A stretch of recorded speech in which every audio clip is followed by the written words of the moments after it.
Boa noite. Bem-vindos. Desculpem um pouquinho aí a demora. Foi uma falha na comunicação entre nós. Eu tinha pedido para avisarem a vocês que a aula ia demorar um pouquinho, porque eu tinha um compromisso e estava com medo de chegar atrasada. Acabou que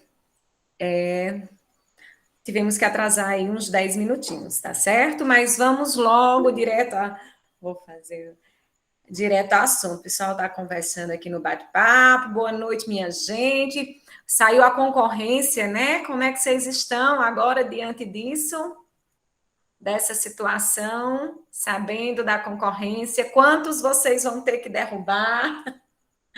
Lembrem-se, eu sempre. Eita, Salomão, mas você só precisa de uma vaga. Lembre-se disso. Você só quer uma. Eu sempre gosto de lembrar isso aos meus alunos. Não interessa o tamanho da concorrência. O que importa é que você precisa de uma vaga somente. E outra, você está aqui nesse momento, né? Você está fazendo a sua parte. Tem um bocado de gente aí, desses 300 e tantos, Salomão, que só se inscreveu. Não estudou, não se preparou, não está fazendo a parte dele, então você está fazendo a sua. Foque. Muito bem, Simone, você vai derrubar. Em nome de Jesus. Eu tenho fé, acredito. Eu sempre acredito no meu aluno, né, que está ali, né, dedicado, fazendo sua parte, fazendo um sacrifício, porque estudar, gente, é um sacrifício. Eu sei. Por que eu estou dizendo isso? Porque boa parte aqui não é apenas, né, aluno profissional. Boa parte dos que estão aqui, eu tenho certeza que muitos chegaram do trabalho agora há pouco, que muitos até ainda estão no trabalho, muitas vezes, né? E tenta fazer, conciliar esse momento. Não é fácil. Depois de uma certa idade, quando a gente tem os nossos compromissos, estudar é mais complexo, né? As mulheres, então, as meninas que estão aqui, né? Mães, donas de casa, chefes de família, é mais complicado ainda, né? É um dobrado que a gente dá para poder estudar. Né?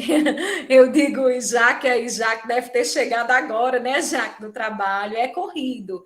Não é fácil, gente, mas o sacrifício, ele vale a pena. Eu digo isso com toda a propriedade, porque eu trabalho desde muito cedo, sempre trabalhei e estudei, né? Desde os meus 15 anos que eu dou aula particular, sempre trabalhei e estudei, sempre foi sacrificado. Sou mãe de família, sou dona de casa, trabalho praticamente 3 expedientes, né? E ainda me atrevo a estudar e a correr. Ainda quero ser atleta e ainda estudo. Né? Eu estou me preparando agora para o doutorado, porque eu terminei meu mestrado e estou na luta para entrar no doutorado. Olha aí, Ângela, mãe, dona de casa, trabalha fora e vai ser, não sonha não, Ângela, você vai ser uma professora concursada, porque você está fazendo sua parte, sua hora vai chegar, né?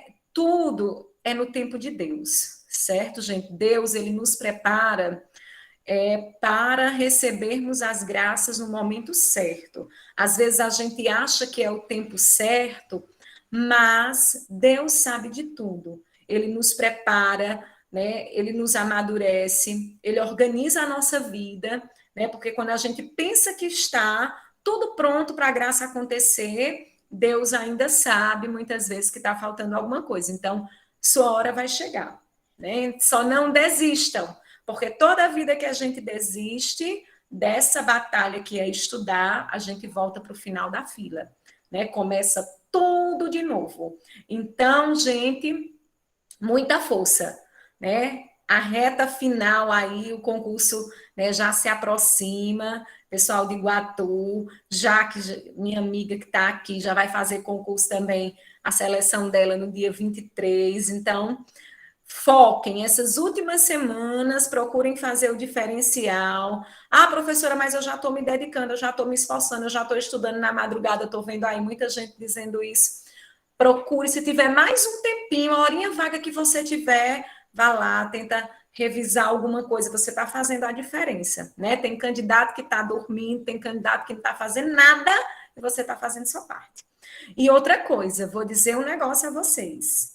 Cuidado, estudar para concurso é viciante, é igual correr, né? Igual quem, se tiver algum atleta aqui, né? Eu falo da corrida porque eu sou da corrida, é viciante. Quando você começa, você quer sempre mais, você não se conforma, você vê seu resultado, você diz, opa, eu tenho condições de passar num concurso maior. Quando começa a sair os resultados, gente, vocês vão ver o potencial de vocês, a alegria que isso nos dá, e você vai ter a consciência que você pode sempre mais, né? Então, força, minha gente. Bora, Simone, começar a correr. Ó, só para terminar o nosso momento coach.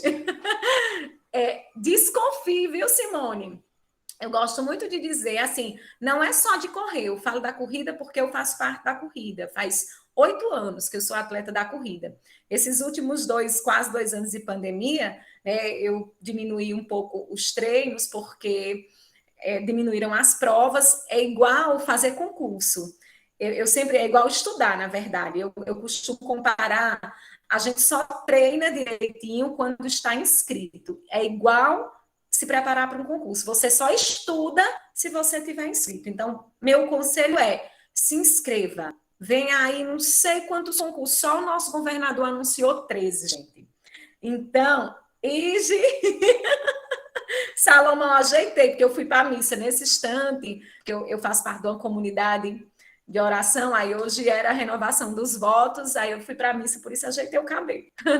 Então, gente, ó, quando a gente está inscrito no concurso, a gente foca, né? É igual estar inscrito em alguma competição, no meu caso, na corrida. Eu só treino direito quando eu estou inscrita para uma prova.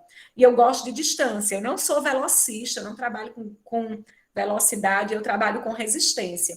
Então, eu sempre costumo dizer assim, desconfie de quem corre, viu, Simone? Porque uma pessoa que se inscreve numa prova para correr 10, 20, 30, 40 quilômetros, eu gosto de provas longas, eu participo de provas em trilha, trail, run, chama, né?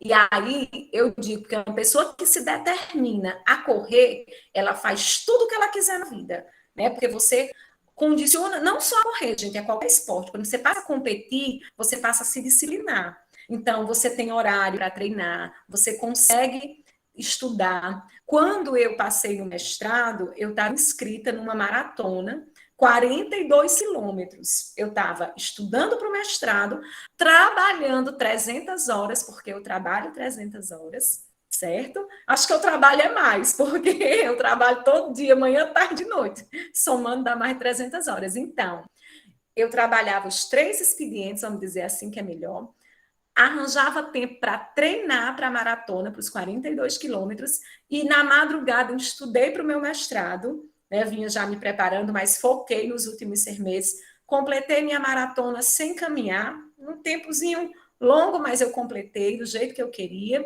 passei no mestrado, então desconfie dos atletas, uma pessoa que se determina para um esporte, faz tudo que quiser na vida, tem disciplina. Bora começar, ó.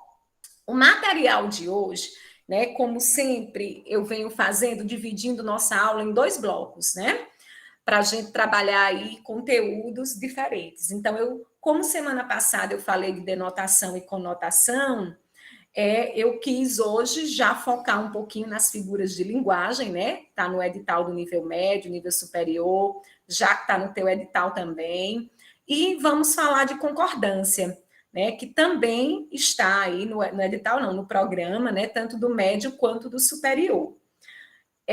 São 2 conteúdos muito extensos, certo? Mas a gente vai direto ao ponto. Como assim, professora? Vamos focar nas figuras de linguagem que são mais cobradas e nas regras de concordância verbal e nominal que são mais cobradas. É tanto que nas questões eu coloquei as que eu encontrei da banca, né? E das bancas similares, eu coloquei já aqueles casos que eu sempre vejo nas provas, né? Que são sempre os mais cobrados. Então, a gente vai direto ao ponto. Na apostila de vocês, o conteúdo de concordância está completo, tanto verbal quanto nominal. São mais de 60 casos, se você for somar. Todos são cobrados? Lógico que não, tem aqueles que são mais importantes, né? Mas é bom passar uma vista no todo, quem tiver tempo, e foca, inclusive eu vou marcando aquilo que é mais importante. Do mesmo jeito, as figuras de linguagem. Não está na apostila de vocês, eu esqueci de colocar esse trecho, mas eu vou mandar o PDF que eu vou trabalhar agora, certo? Que estão as mais importantes. Eu selecionei umas 20 e tantas, mas é lógico que não são as 20 e tantas mais cobradas. A gente vai focar, as mais cobradas são em torno de umas 10. Então, a gente vai falar dessas 10 que sempre aparecem nos concursos, tá bom? Então, vou começar compartilhando o PDF das figuras de linguagem, falar sobre elas. Em seguida, a gente resolve as questões que estão no TD de hoje sobre figuras e vai depois para a parte de concordância, tá? Então, vamos lá aqui.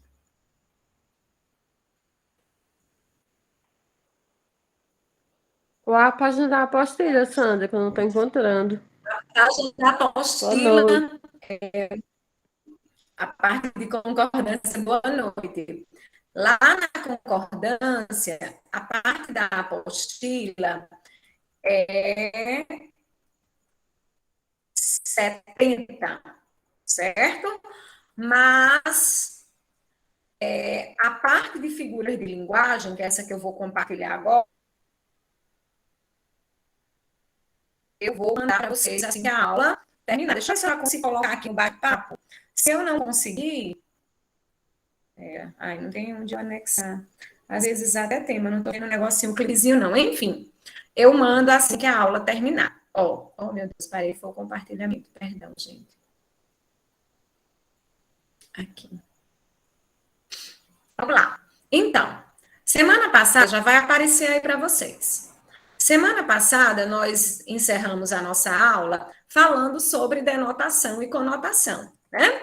Que denotação é quando eu tenho, né, a palavra com significação restrita, palavra com sentido comum do dicionário, não é o sentido do dicionário, porque o dicionário, como eu disse, traz hoje tanto a linguagem, né, literal, denotativa, como traz a linguagem conotativa, né? É o uso comum, a denotação. E a conotação, ela tem uma significação mais ampla, né?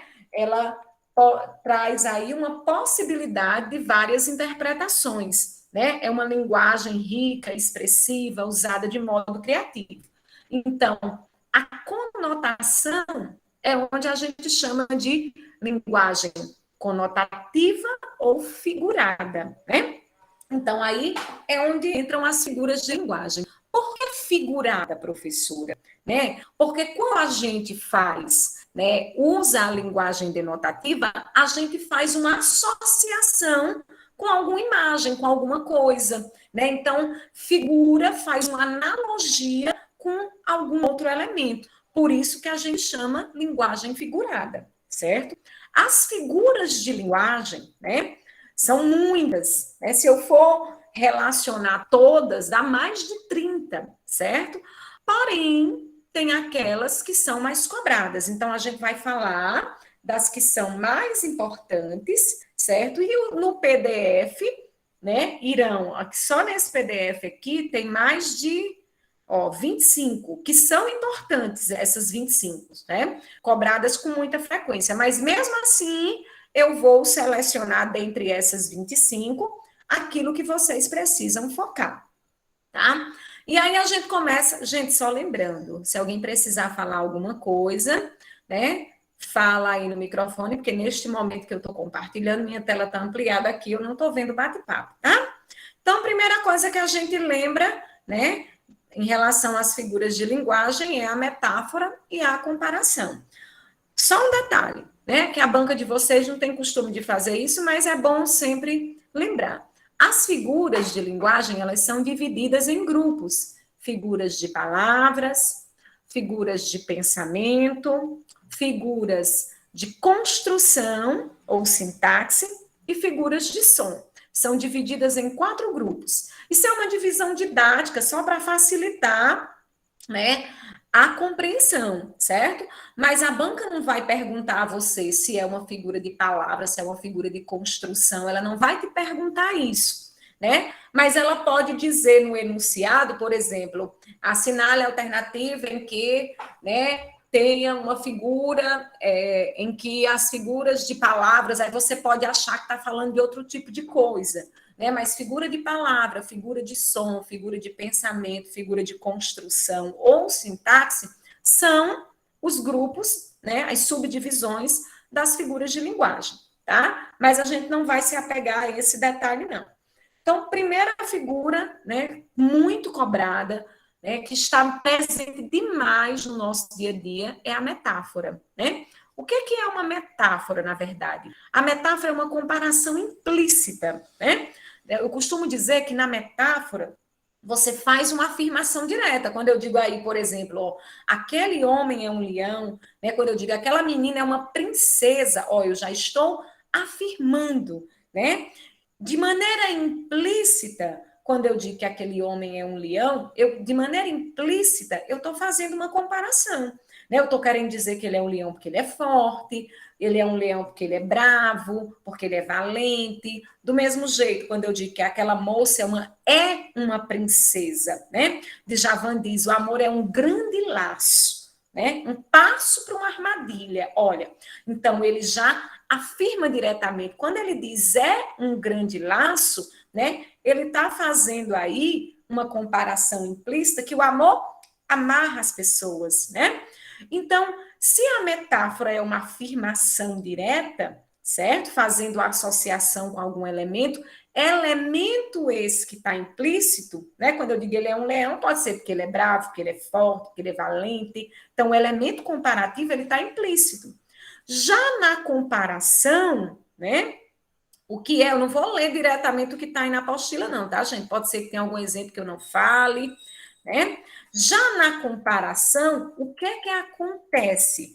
Na comparação, eu mostro diretamente o elemento comparativo, né? Eu mostro qual é o elemento que eu estou querendo equiparar. Quando eu digo aí, ó, a vida vem em ondas como o mar. Eu poderia simplesmente dizer que a vida vem em ondas. Ó, eu estaria afirmando, seria uma metáfora. Quando eu digo como um mar, eu já fiz uma associação direta com o elemento comparativo. Então, pegando o primeiro exemplo da metáfora, eu poderia dizer: aquele homem é forte como um leão, ou é mais forte do que um leão. Toda vida que eu usar o elemento comparativo, no caso as conjunções, como, mais do que, menos do que, eu estou fazendo uma comparação. Porque eu mostro o elemento que eu estou comparando. Ó. Forte como um leão, vem em ondas como um mar, né? Ela é delicada como uma princesa, ó. Então, isso é comparação, é mostrar o elemento comparativo. E o que é metáfora? É a afirmação direta e deixa implícito o elemento comparativo. Entenderam aí, gente, a diferença entre os dois? Posso passar adiante? São muito cobradas essas duas figuras, principalmente as metáforas, né?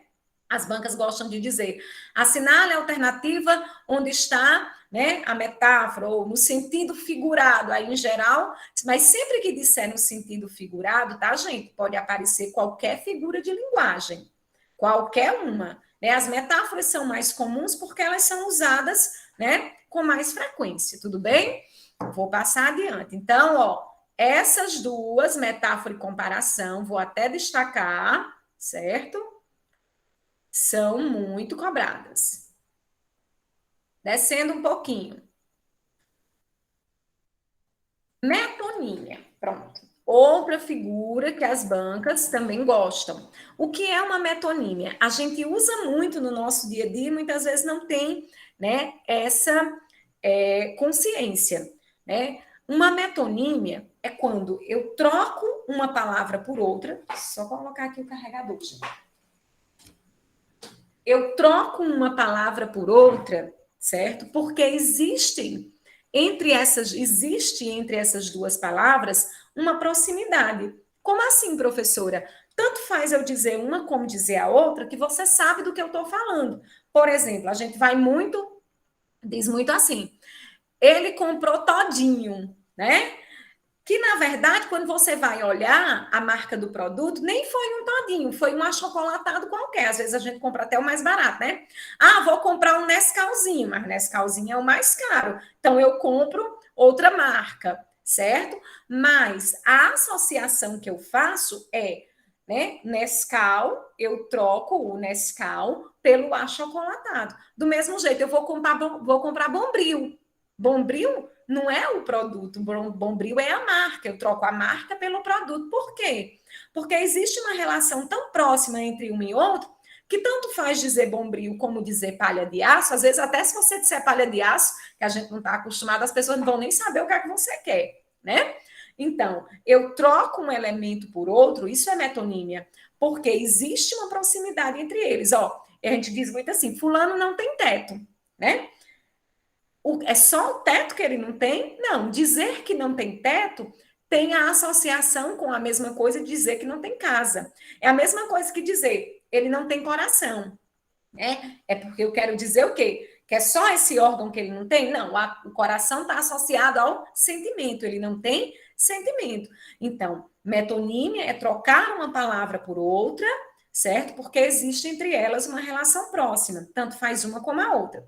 Ah, professor, eu preciso me apegar àquela história, o autor pela obra, a marca pelo produto, o continente pelo conteúdo. Não, gente.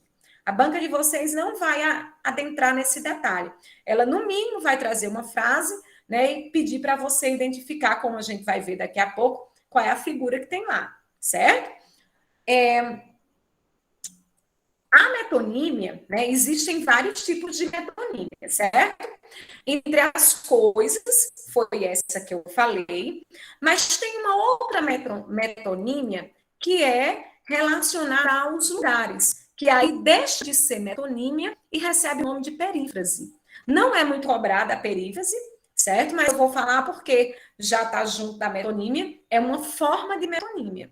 É quando, ao invés de dizer o nome do lugar, eu digo uma característica do lugar que se destaca. Por exemplo, vou à terra do rei do Baião. Todo mundo sabe que eu vou para Exu, né? Professora, Pois não. o que é que diferencia, então, a metáfora da metonímia? A metáfora da Sim. metonímia. Pronto. Veja, quando eu digo ele é um leão, se eu disser leão, todo leão se associa a homem? Não.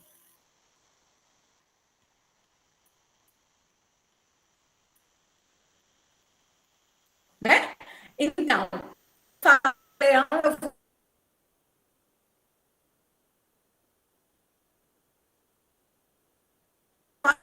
homem? Não. Então, a metáfora é quando eu faço uma afirmação que tem uma comparação implícita. A Professora, metonímia, eu troco uma palavra por outra, Travou, certo? Sandra. professora, Sandra, Automaticamente eu travou. sei do que você está falando. Travou? Aqui para mim professora, tá... travou. Voltou ao normal? Travou e agora voltou ao normal, mas está travado agora.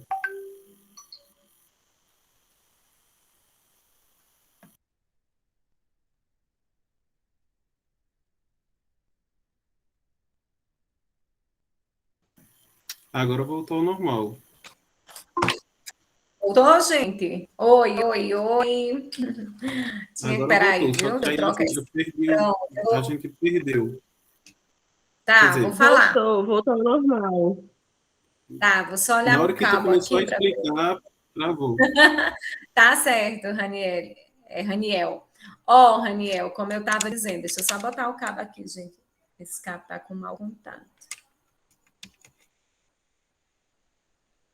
Só um minuto, para ver se volta aqui.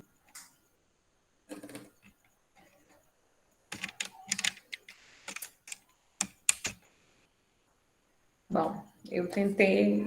Acho que tá normal, né? Voltou ao normal, gente? Voltou? Voltou. Pronto. Então, Raniel, o que é que eu estava dizendo? Ó, eu te perguntei assim, quando eu digo o homem é um leão, eu usei esse exemplo para metáfora, né? Então, quando eu falo em leão, automaticamente eu associo a homem? Não, né? Então, metáfora não está ligado à associação. Metáfora está ligada a uma comparação implícita. Quando eu digo o homem é um leão, eu estou associando o homem a alguma característica do leão.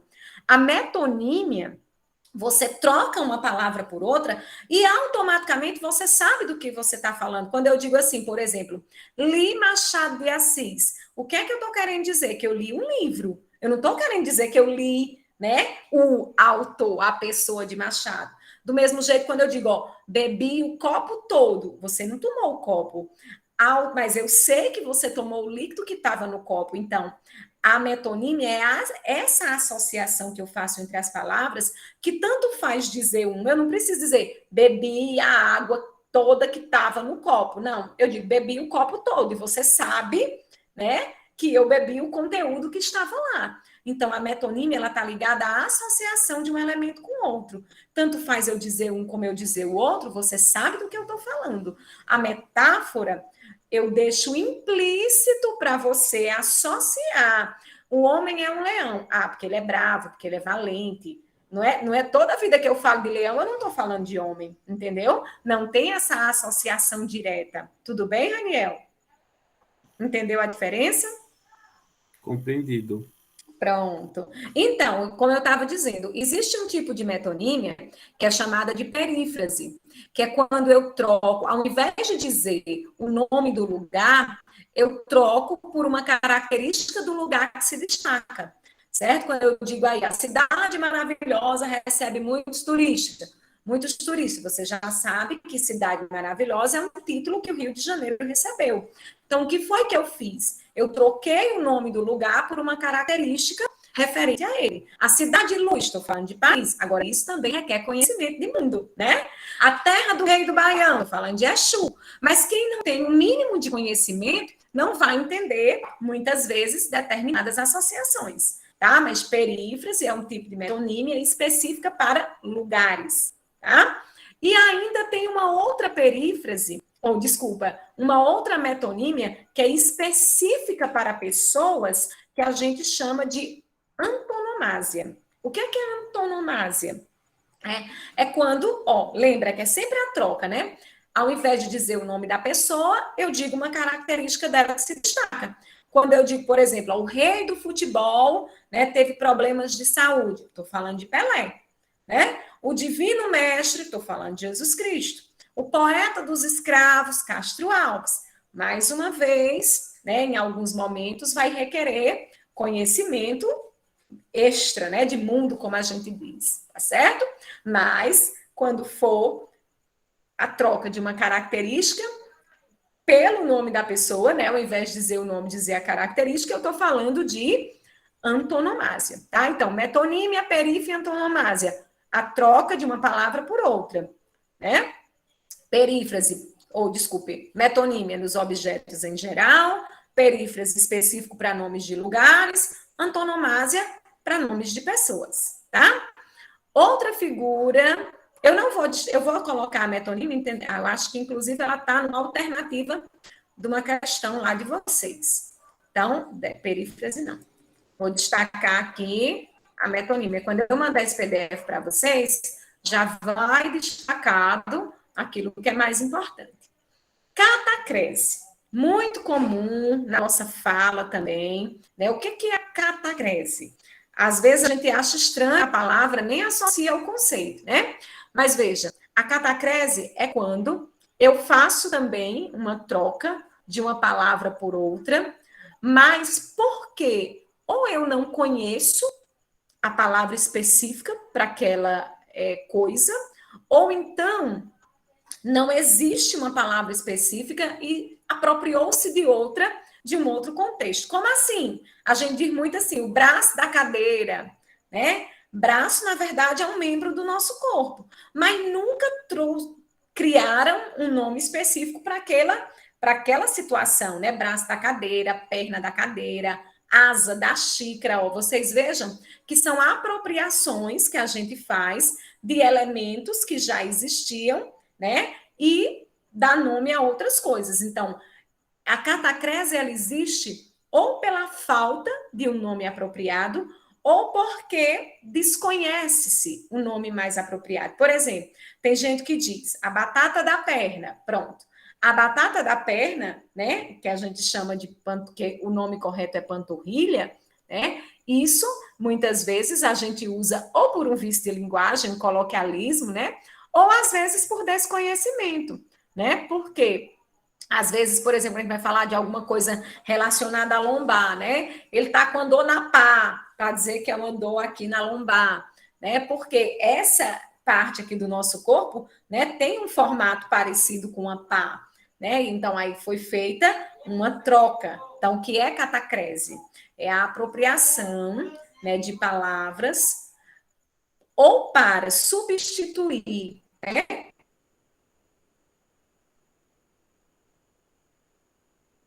o desconhecimento ou porque não existe do azeite, ó, para trocar, né, uma associação aí com um fio que é algo fininho, né? Pronto, então vamos lá, falando de catacrese. Sinestesia não é uma figura muito cobrada, né? Mas o que, que é ela?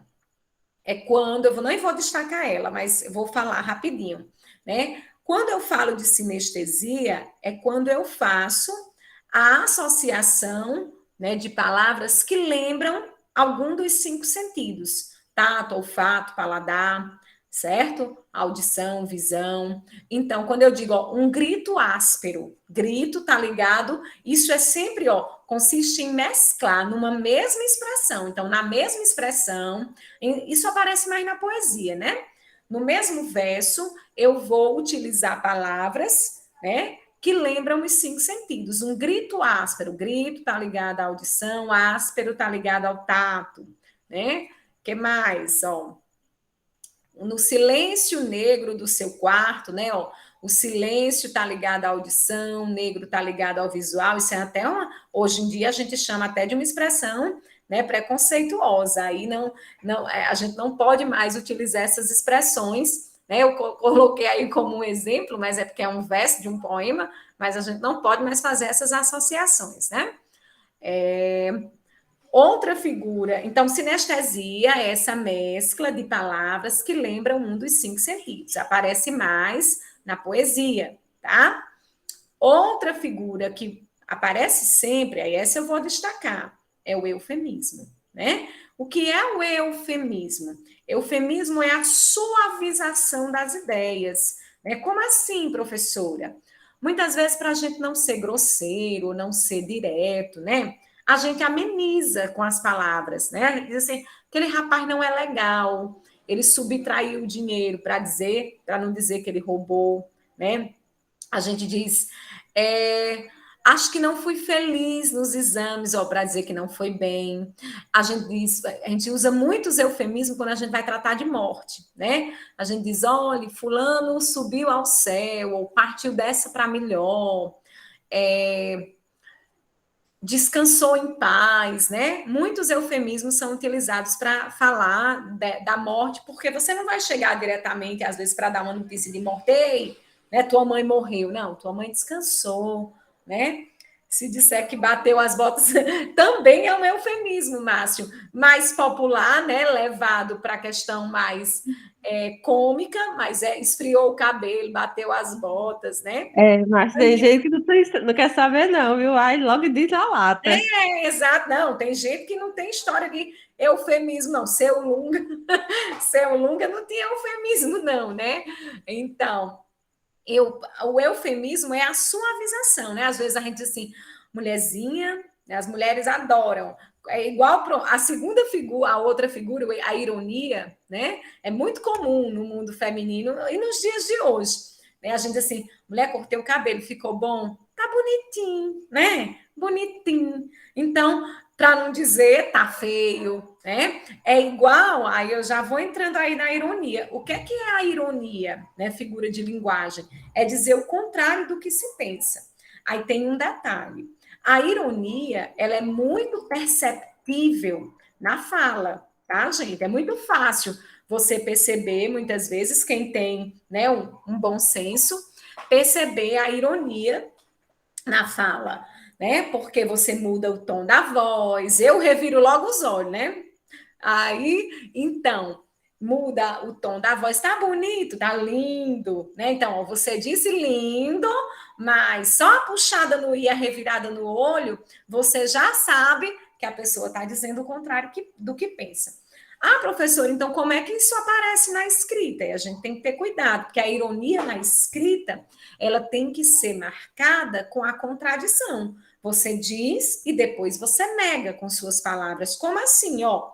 Que lindo homem, quando se trata, na verdade, de um homem feio, você olhando para a pessoa, mas aí tem o contexto, né? Mas quando não tem contexto, aí eu, como você escreve bem, meu vizinho de 5 anos teria feito uma redação melhor. Ó, então, quando eu disse como você escreve bem, eu estava sendo irônica, né? Por que que eu sei que é uma ironia? Como é que eu digo que ele escreve bem e digo que meu vizinho de 5 anos escreveria melhor que ele, né? Então, ironia na escrita, né, tem que ser marcada com a contradição para que a gente perceba, né, que a pessoa está dizendo, logicamente, o contrário do que se pensa, certo?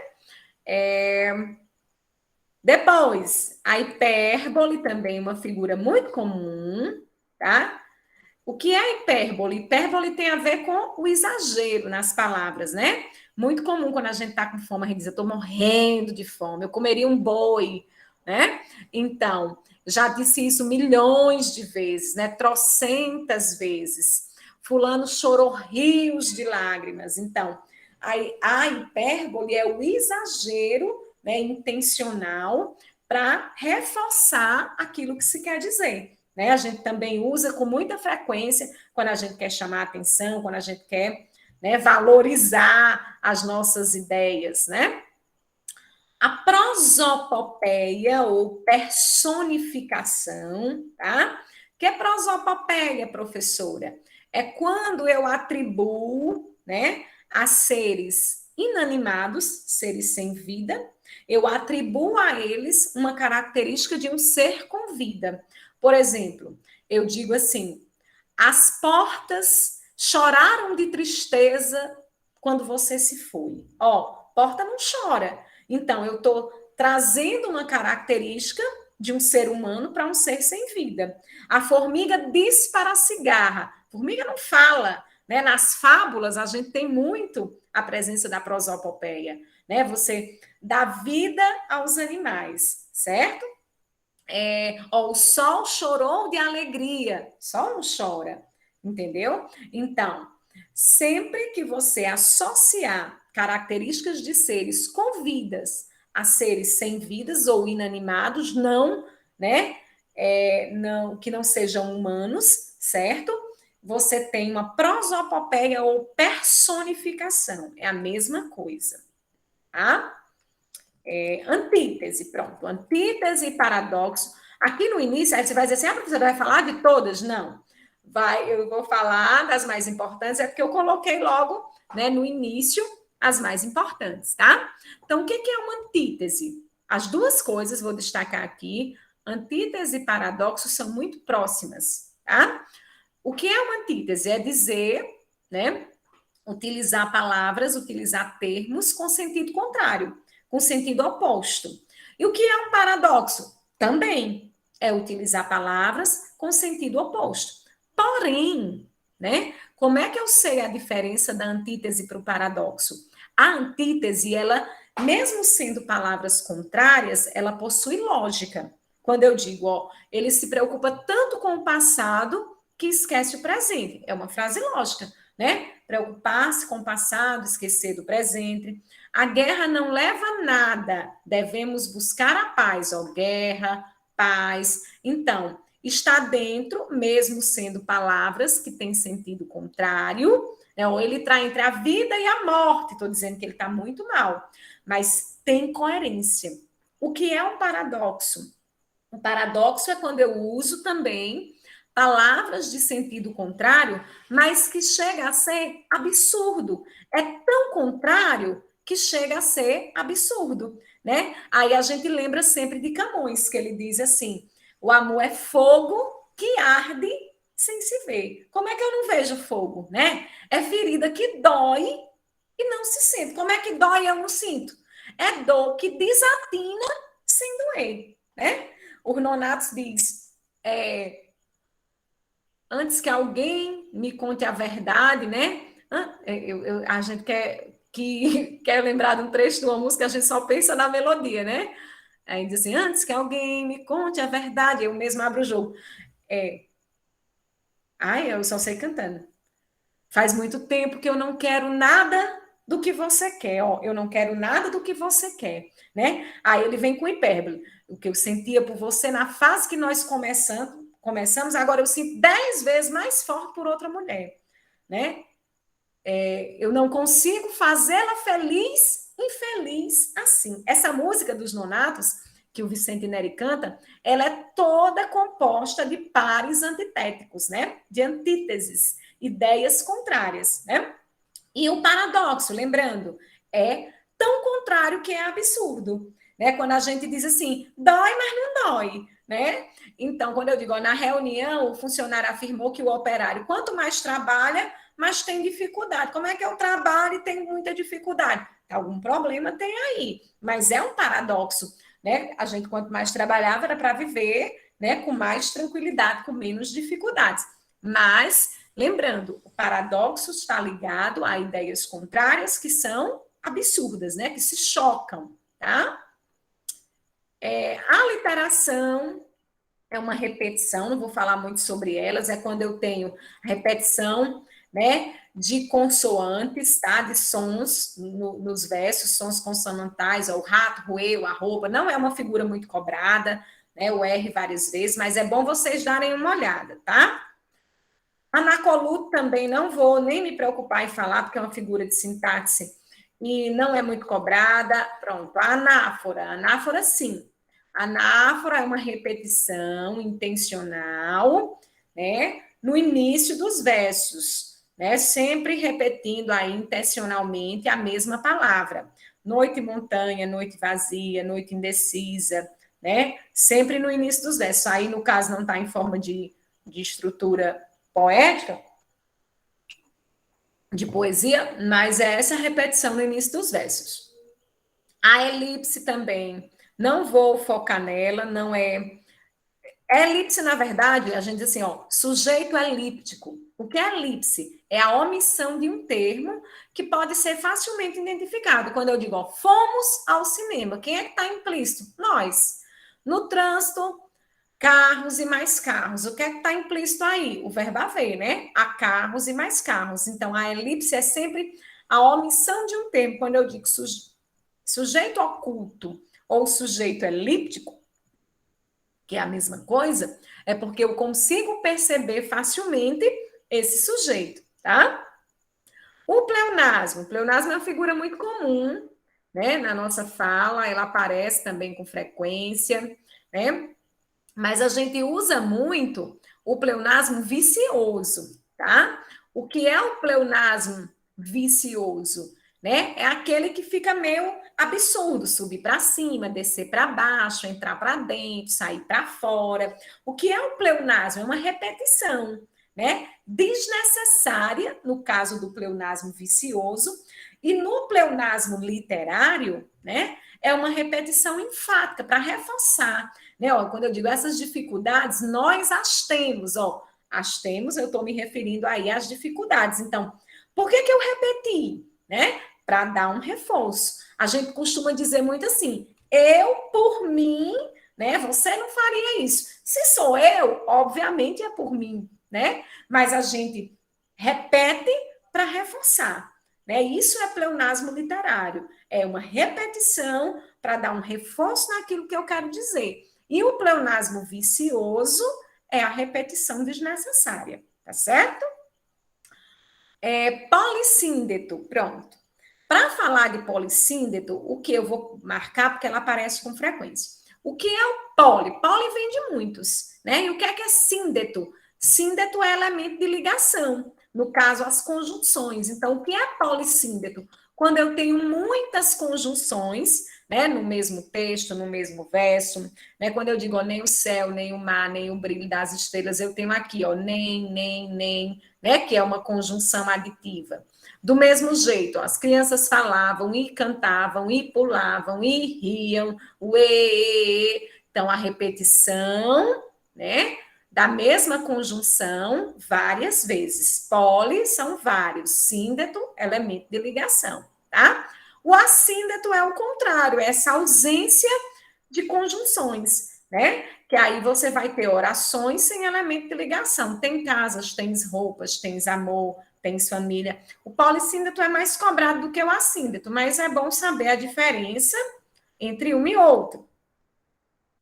Zeugma, nem vou falar, vou deixar aí para vocês darem uma olhada. Silepse também não é tão cobrado, nem hipérbole, nem aí a assonância, pronto. Eu falei de aliteração, que é a repetição de um som consonantal. A assonância é a repetição de um som vocálico, né, que se repete alguma vogal. Sou um mulato, nato, no sentido lato, aí o, várias vezes, né? Mulato, democrático do litoral, tá?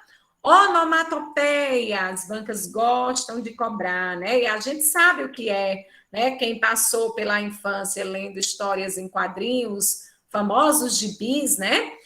Reconhece as onomatopeias. Então, o que é uma onomatopeia? A onomatopeia é a representação escrita de um som, né? De um ruído. Quando eu digo ele fez toque-toque, né? Ou batida lá na porta. Eu consigo escrever o toque-toque. O despertador fez trim, se bem que hoje com esses celulares modernos, nem todo despertador faz trim, né? Tem despertador que toca música, enfim. Mas era comum, o telefone faz trim, né? O sino faz blém, blém, aí você consegue escrever. Então, a bomba fez pô, então, a chinela fez chulep, chulep, chulep. Então, toda a vida que você conseguir representar na escrita um som ou um ruído, isso é onomatopeia, tá certo? Então, aí a gente falou das que são, né, mais cobradas. Eu vou ver se tem alguma que ainda... Apóstrofe não vou nem falar, gradação também não, tá? Depois vocês dão uma olhadinha, mas as mais cobradas são essas que nós destacamos aqui. Eu vou deixar, inclusive, destacado, né? Eu vou tentar, deixa eu ver, fechar aqui logo ela e salvar já com o destaque. Pronto, salvei.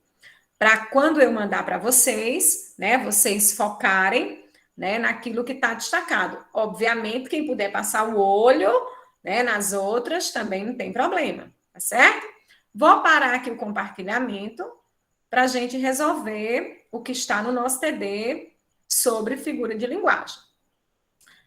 Tinha uma questão só, né, que eu encontrei da banca, mas que ela cobrou aí num dos últimos, daquela provinha que ela aplicou em Barbalha, né, em 2017. Deixa eu só olhar se eu baixei esse TD. Download, só um minuto, gente.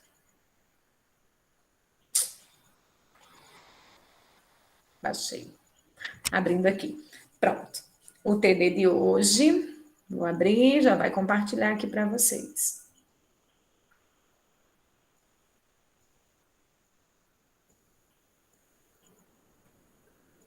Pronto. Tá abrindo aí.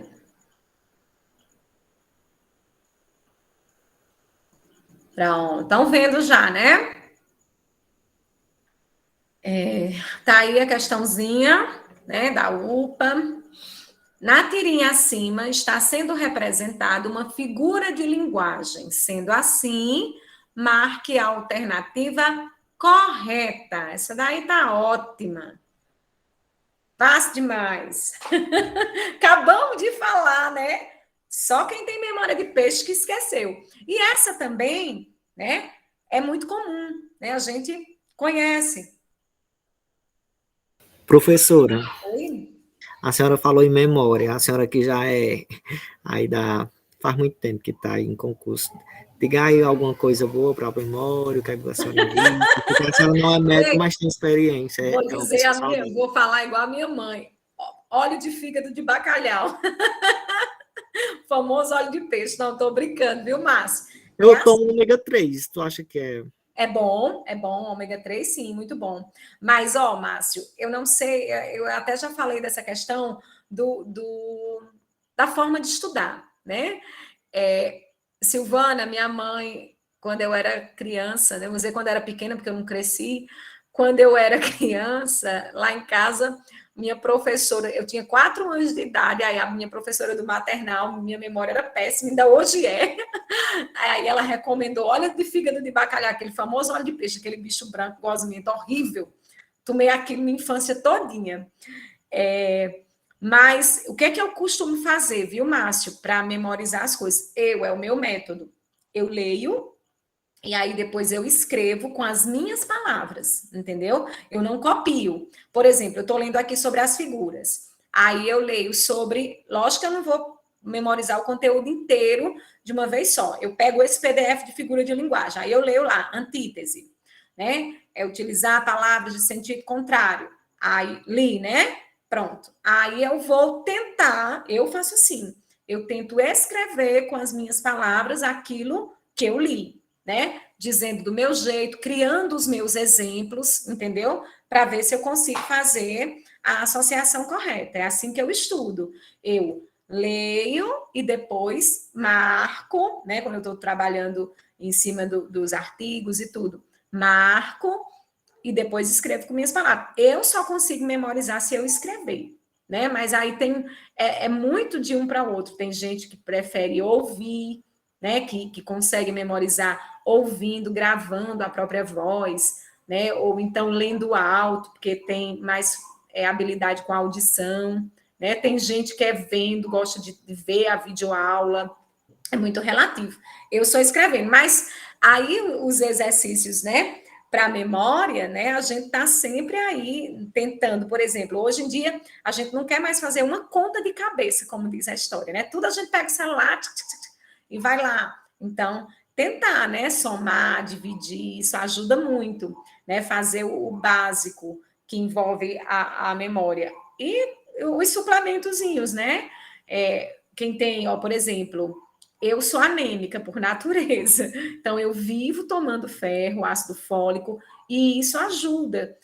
Quem tem déficit na vitamina D, né? Então, precisa melhorar. Às vezes a gente também é muito relapso na questão da nossa saúde, e isso implica na nossa memória, na concentração, né? Uma pessoa anêmica, com anemia mais alta, é muito sonolenta, vive cansada. E uma pessoa dessa para estudar fica difícil, né? Então, tem esse fator fisiológico também. Escrevo também, mas gosto muito de ver. Pois é, Simone, eu já não consigo ver. Eu prefiro ler e escrever. Professora, Oi, Márcio. eu não sei se com o pessoal acontece, mas às vezes eu me pego falando sozinha, assim, ainda algum conteúdo no meio da rua para tentar analisar, não sei o que, eu Pensando, fico falando só. Márcio, eu faço isso quando eu estou deitada. Eu durmo muito mal e aí eu fico pensando nos conteúdos, nas coisas, quando eu tenho material para elaborar, eu fico, né, imaginando logo, faço muito isso. Vamos para a segunda. Como não tem muitas questões da banca, né, eu trouxe aí similares, tá? Tem um trechinho aí, né, da banca CETRED, um verso, na verdade é uma estrofe, né, mas ela pede para focar no primeiro verso. Deem uma olhada.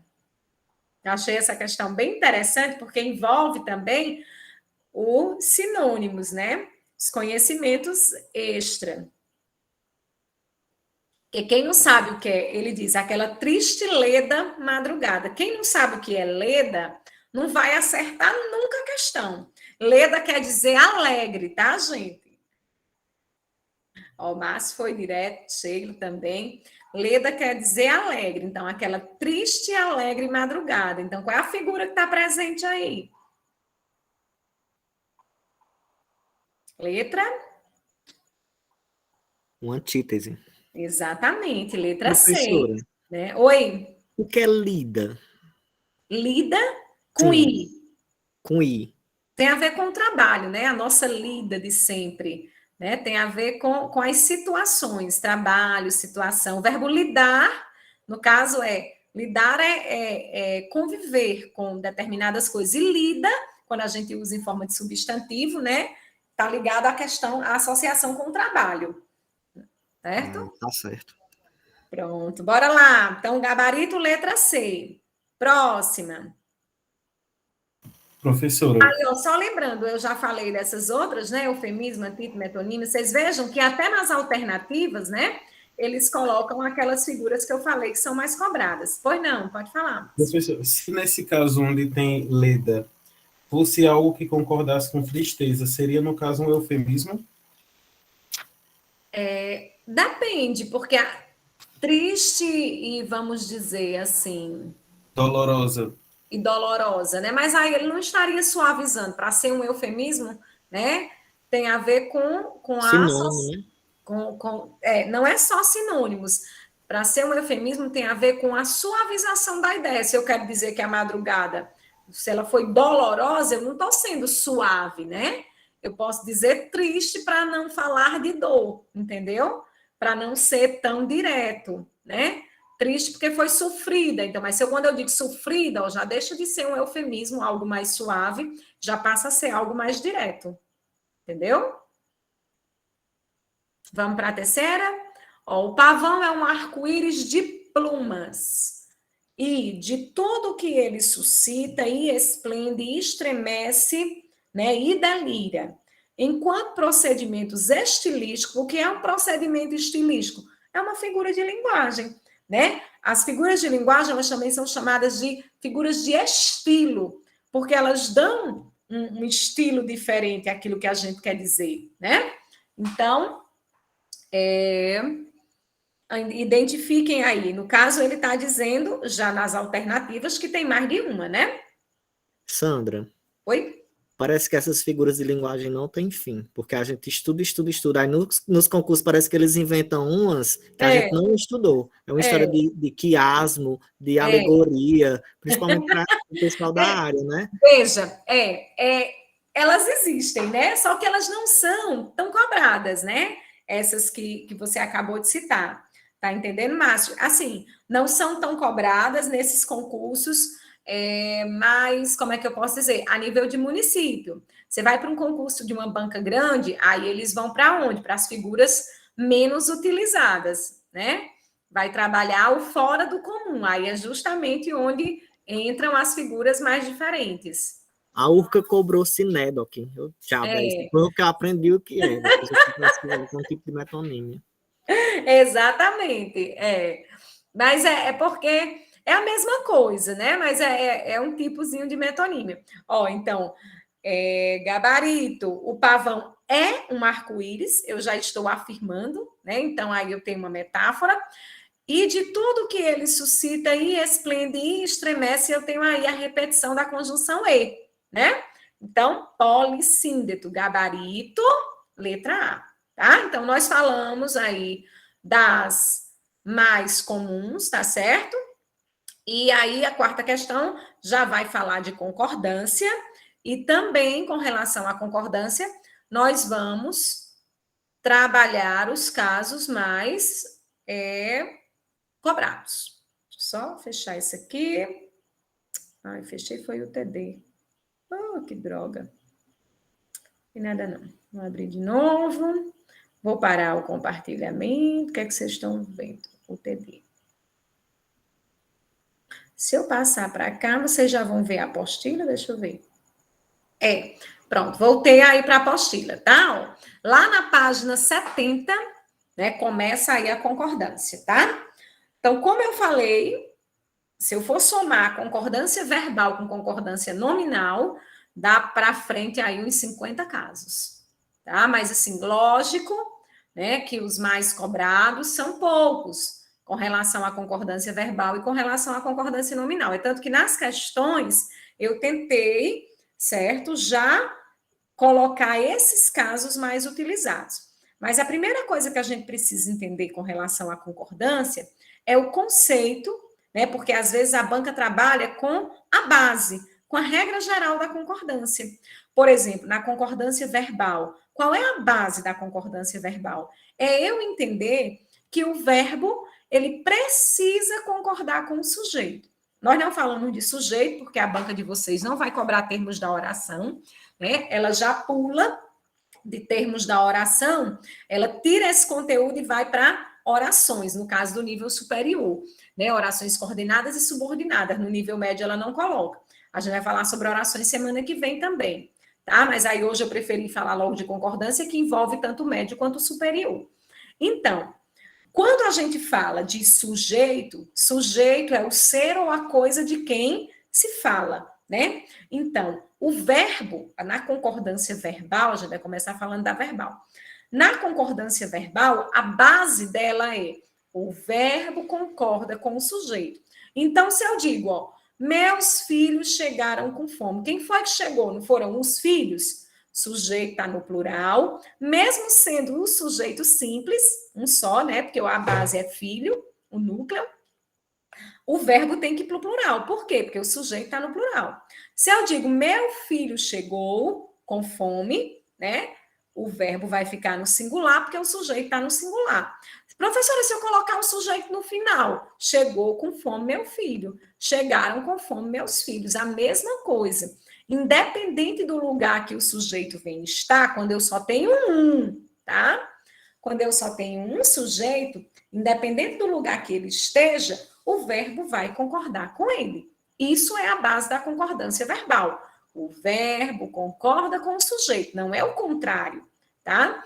E aí tem uns casos especiais, né, que a gente precisa falar porque as bancas gostam. Por exemplo, esses 3 primeiros casos, ó.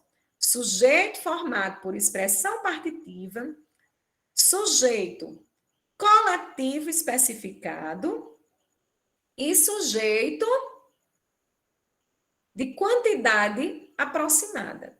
Esses 3 casos, por que eu vou falar dos 3 ao mesmo tempo? Porque a regra é igual para os 3, tá? Então, o que é que a banca diz? O que é que a banca diz? O que é que a gramática diz? A gramática diz que quando, no lugar do sujeito, quando o sujeito for formado por uma expressão partitiva, o que é uma expressão partitiva? A maioria de, grande parte, boa parte, né?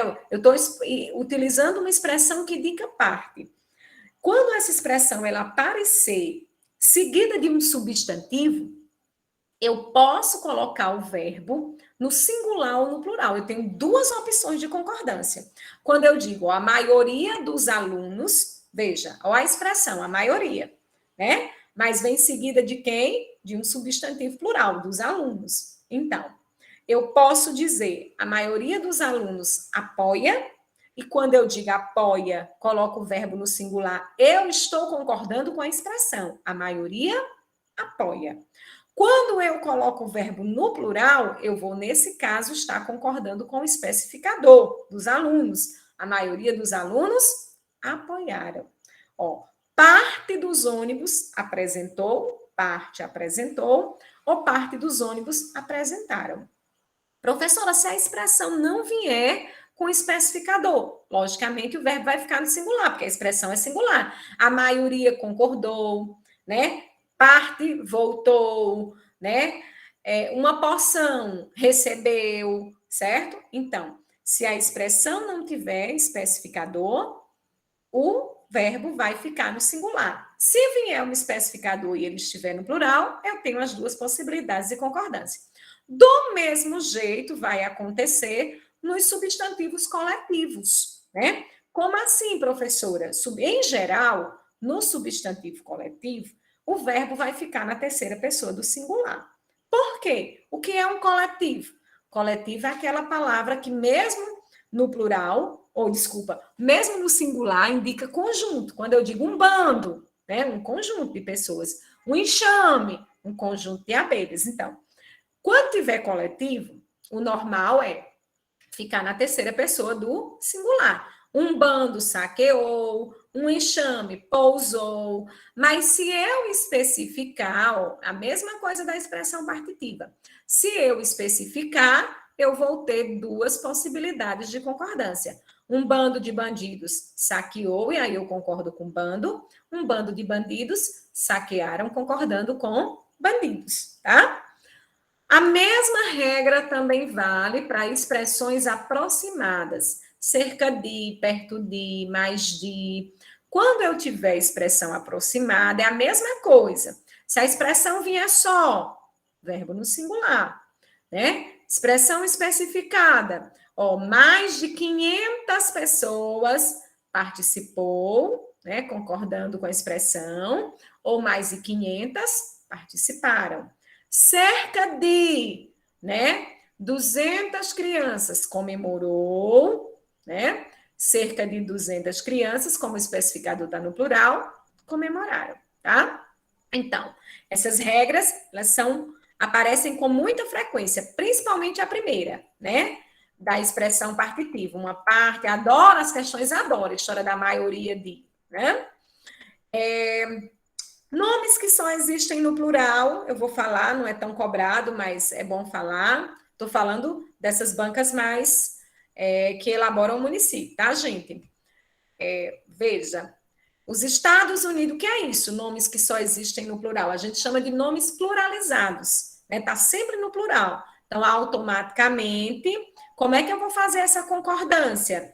Se tiver artigo, ó, os Estados Unidos, eu ficava muito, gente, quando eu eu ficava muito encucada com essa expressão na minha adolescência.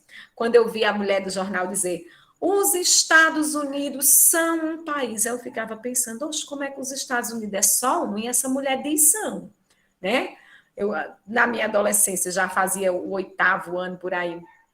Aí eu ficava pensando, porque eu nunca entendia. Só que aí a regra diz que essas expressões, essas palavras pluralizadas, se houver artigo diante delas no plural, o verbo vai para o plural.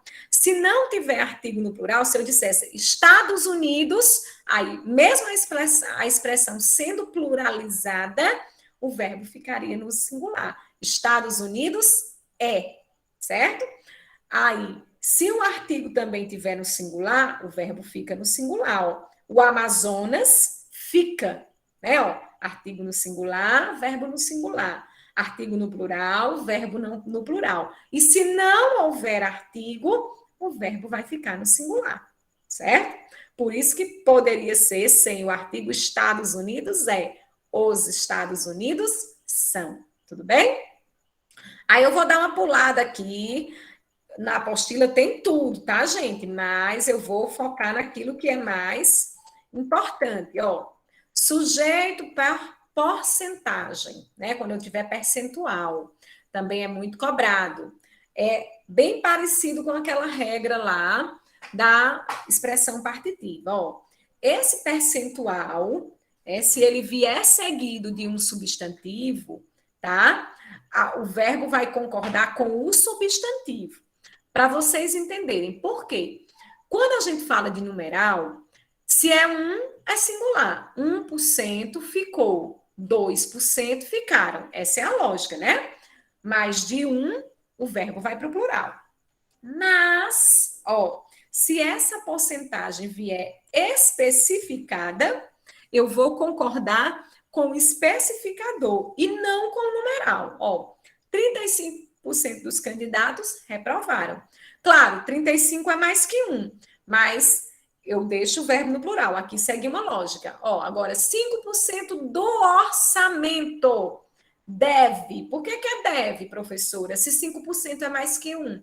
Porque a regra diz que esse percentual, se ele vier especificado, aí eu vou concordar com um especificador, certo? E se ele não vier especificado, professora, se ele vier sozinho, aí é aquilo que eu falei. Se for é singular, mais que é plural, né? Casos em que a porcentagem não é sucedida de substantivo, tá certo? Vou descer aqui, nós vamos para, deixa eu ver, para falar do sujeito composto. E é importante também. Veja, quando o sujeito é composto, lembra que eu disse, se o sujeito é simples, né? Se eu só tenho um sujeito, obviamente o verbo vai concordar com ele. Se ele estiver no singular, o verbo fica no singular. Se ele estiver no plural, o verbo fica no plural.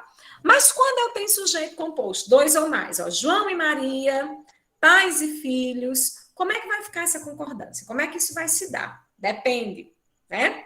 Se o verbo, na verdade, suceder, o verbo vier depois, ó. João e Maria conversaram, tá vendo? O verbo vem depois do sujeito. Então, quando vem depois, eu concordo com os dois elementos, tá? No caso, concordei com os dois. Pais e filhos devem. Agora, se a gente inverter a situação, né? Se o verbo anteceder esse sujeito, ó, compareceram à festa a mãe e suas filhas, tá? O verbo tá onde? No início, o sujeito tá depois. Quando isso acontecer, né, quando o sujeito vier depois do verbo, nós vamos ter duas possibilidades de concordância. Eu posso deixar o verbo no plural, concordando com os dois elementos, no caso, mãe e filha, né? Ou eu posso deixar o verbo no singular, concordando apenas com o elemento mais próximo. No caso aqui, né? Concordando com mãe, que está mais próximo. Então, eu só vou ter essas duas possibilidades quando o sujeito vier depois do verbo. Quando o verbo, né, vier depois do sujeito, aí a concordância é normal, verbo no plural, porque o sujeito é composto. Tudo bem, minha gente? Até aí? Tem mais coisas sobre concordância verbal? Tem muito, né? Ó, mas aí são os mais importantes. E aí falta, deixa eu ver se eu falei do verbo haver, porque as bancas adoram os verbos impessoais. Cadê os verbos impessoais, Sandra? Acredito que eu não coloquei aqui. Verbo ser. Fala já um pouquinho do verbo ser também, que as bancas gostam.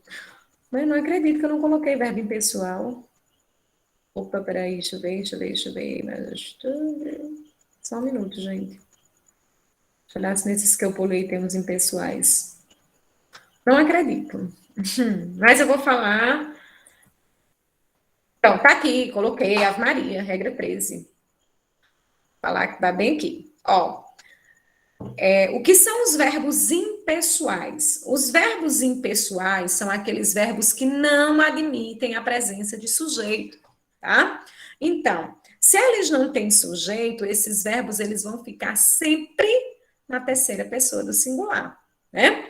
Por exemplo, eu até acho que já falei disso aqui rapidinho, né? O verbo fazer, né, indicando o tempo que passou. Faz, né? Não é fazem, né? Faz 2 semanas que não como carne. Cadê o sujeito? Não tem. É o impessoal. Trovejou ontem pela manhã. Os fenômenos da natureza, né, também são verbos impessoais. Choveu bastante. Chovia, choverá. Eu posso flexionar, acho que até falei rapidinho sobre isso quando eu falei de verbo, né? Eu posso flexionar no tempo, presente, pretérito, futuro, mas ele vai ficar sempre na terceira pessoa do singular. O verbo haver, eu lembro que eu falei quando eu falei de verbo. Verbo haver, haver indicando o tempo que passou. Há dias não te vejo. Havia semanas, havia. Houve problemas e não houveram, né? Haver no sentido de existir também é impessoal, né? Sempre na terceira pessoa do singular, certo? Então, verbo haver no sentido de existir ou indicando tempo que passou, verbo fazer, os verbos que indicam fenômenos naturais também são verbos impessoais, beleza? E só um detalhezinho, minha gente, como a hora passa ligeiro. Só um detalhezinho, acho que concordância nominal, eu vou direto para as questões, senão não vai dar tempo. Um detalhezinho sobre o verbo ser, tá, gente? Que aí tem muitos casos, mas aí vocês leem depois. Né? O verbo ser, as bancas às vezes gostam muito, né, em relação à hora e à distância, tá, gente? É bom lembrar, né? O verbo ser, ele sempre vai concordar com o numeral expresso, em relação à hora e à distância. Agora são 6, agora é 1. Daqui ao supermercado é 1 quilômetro, são 2 quilômetros, né? Então, Só um detalhe, né, na questão da hora, quando a gente da hora não, quando a gente for falar da data, né? Aí às vezes a gente quer corrigir as pessoas quando você escuta a pessoa dizer hoje é dia 13. Tá correto? É dia 13, né? Se 13 é mais que 1, tá correto porque a palavra dia tá implícito, né? Quando eu digo hoje é 13, ó, é 13. Por que eu disse é? Porque tá implícito dia. Tá? Então, é uma concordância que a gente faz com a ideia, mas o normal é usar o é quando a palavra dia estiver expressa. Quando não tiver dia, eu vou concordar com o numeral. Hoje é 1, né, de janeiro, hoje são 2, hoje são 3, certo? Mas lembrando que eu posso dizer é pensando na ideia de dia que vai estar implícito. As bancas, às vezes, colocam isso para nos confundir. É o que a gente chama de concordância ideológica, tá? Vou aqui para o TD, e aqui a gente já vem... Depois eu falo da concordância nominal, tá, gente? Vamos logo aqui na verbal, para a gente não perder o foco. Ó, quarta questão da banca aí. Deem uma olhada. Aí o que eu não falei, eu aproveito e falo. Não vou ler o enunciado, não, para não ajudar no pensamento.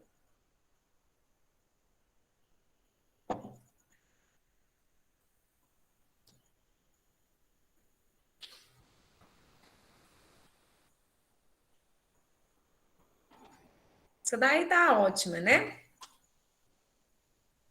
Professora, Pode falar. por exemplo, só um negócio que eu vi hoje, aí eu queria tirar a dúvida com a senhora. Quando o verbo ser, em relação a preço, ele é singular, né? Por exemplo, essas roupas é R$ 5, né? Essa roupa, Não, essas roupas é R$ 5. essas roupas, o Sim. sujeito está no plural.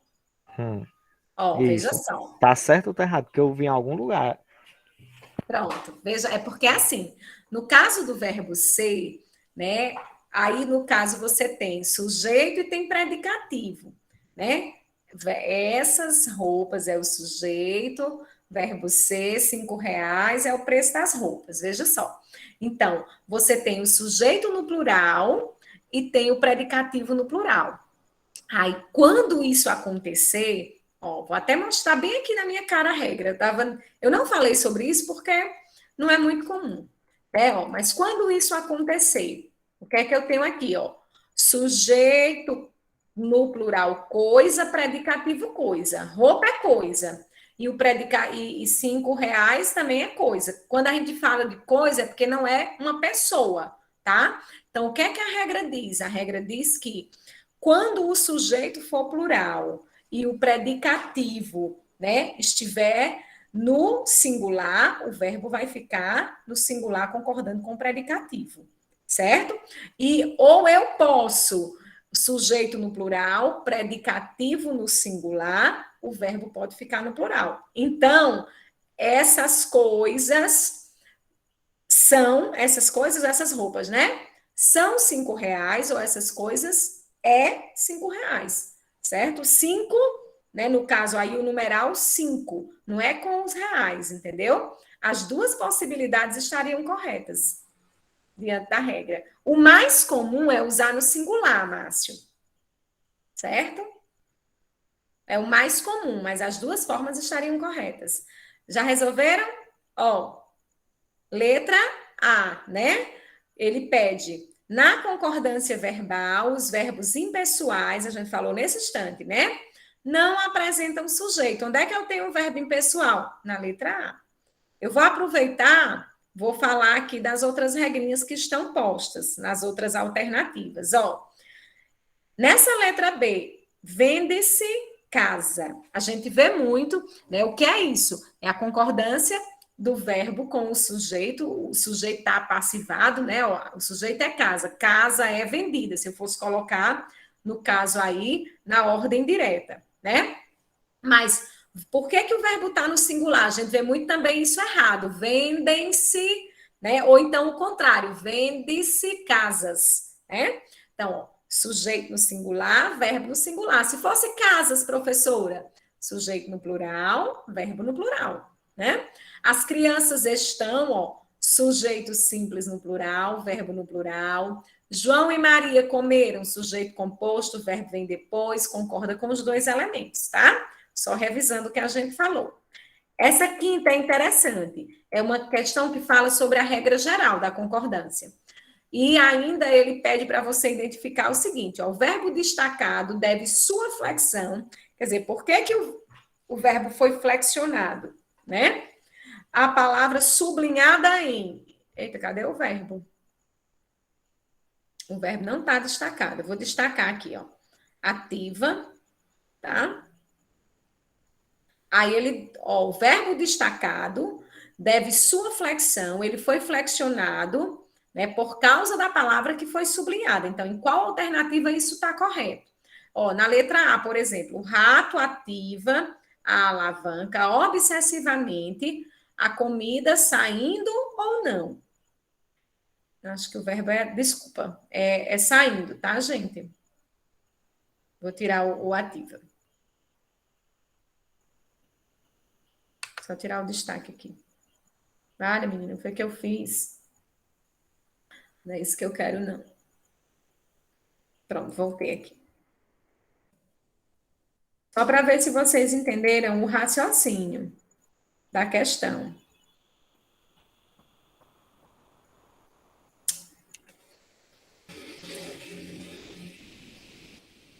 Saindo. Deixa eu olhar aqui se é isso mesmo. É ativa. A palavra é ativa, desculpa.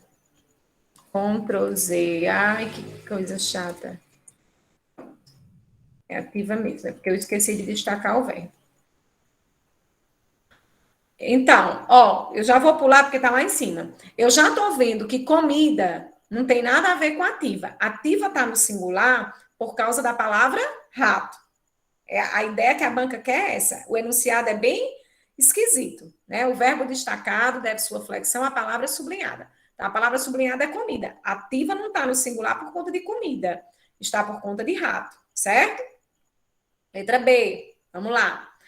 Aqui, a lógica deste mecanismo faz, né, com que você continue tentando. O verbo é fazer, tá, gente? Eu destacar logo os verbos todos.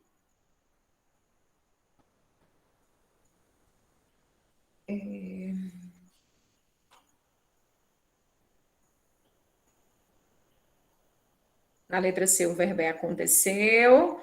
Na letra D, o verbo é ganha. Pronto. Agora analisem as outras. Veja, o verbo tem que estar flexionado de acordo, assim que você vai analisar, de acordo com a palavra destacada. Está correto ou não? Se ele está flexionado por causa da palavra que a banca sublinhou. Raciocínio bem esquisito esse aí da banca. Para colocar o nome do enunciado, né?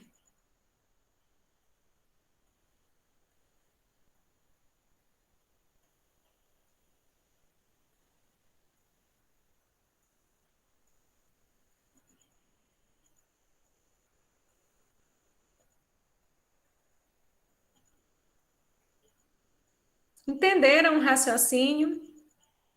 Cadê as respostas? É, Márcio. É sim, da UPA. Eu não entendi. Porque assim, você olhando aí, ó, ele quer saber a Não, mas veja, relação. ele quer que Eu você. também Porque não. eu tinha esquecido de destacar os verbos, tá? Mas agora eu destaquei. Ele quer que você olhe se o verbo que está destacado é por causa. Ele está flexionado por causa da palavra que ele destacou. Por exemplo, ó, vamos voltar para a letra A para a gente entender direitinho. Vamos olhar. Ó. O rato ativa, o verbo destacado é ativa, certo? A alavanca obsessivamente, a comida saindo ou não. Veja. Então, o verbo ativa está dessa forma por conta de comida ou por conta de rato? Se fossem os ratos, não estariam ativam? Então, ativa, o verbo ativar, está no singular por causa de rato e não por causa de comida. Mesmo comida sendo singular, mas o sujeito aqui é rato, certo? Aí, ó, vamos olhar na letra B. Ó, a lógica deste mecanismo faz com que você continue tentando. Então, o verbo fazer está, né, nessa condição, faz por conta de você?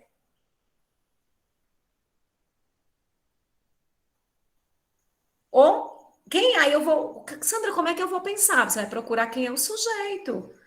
Quem é o sujeito? Não é a lógica? A lógica faz. Faz, está desse jeito por conta de você ou por causa de lógica? Por causa de lógica. Então, o elemento que ele marcou, né, não tem nada a ver com a concordância do verbo. Letra C. Um encontro de escritores e pensadores que aconteceu na cidade colombiana. Agora sim, aconteceu. O que foi que aconteceu? Um encontro. O verbo está dessa forma por causa da concordância com o sujeito. Era Então, mais fácil ter perguntado qual era o sujeito da frase, né? não é? A relação Tá do verbo vendo com o sujeito. que coisa estranha o enunciado, né? Essa questão foi na prova de 2017, viu? É o que eu esqueci de colocar. Tá lá na provinha. Mas se ele colocasse o sujeito da frase, ele ia dar a questão, né? Não, ele podia dizer assim, flexionar o verbo de modo errado, né? E dizer assim, assinale a alternativa onde o verbo está flexionado de acordo com o sujeito, né? Aí ficaria mais fácil. Então, onde a concordância está correta, ele teria flexionado os verbos de outro jeito. Então, ó, letra D. A economia da atenção ou o capitalismo de vigilância ganha dinheiro chamando nossa atenção. Veja, dinheiro é complemento de ganhar. Ganha, o verbo aqui, concorda com quem? Com o sujeito. A economia da atenção ou o capitalismo. Como tem o ou aqui, né, você pode concordar com um ou com o outro. O verbo continua no singular. Não é por causa de dinheiro que o verbo foi flexionado, é por conta do sujeito, né? Mas muito esquisito o enunciado, né? Vamos para lá, sexta questão. Então, gabarito é a letra C, tá, gente? Sexta. Assinale a opção em que a concordância é inadequada.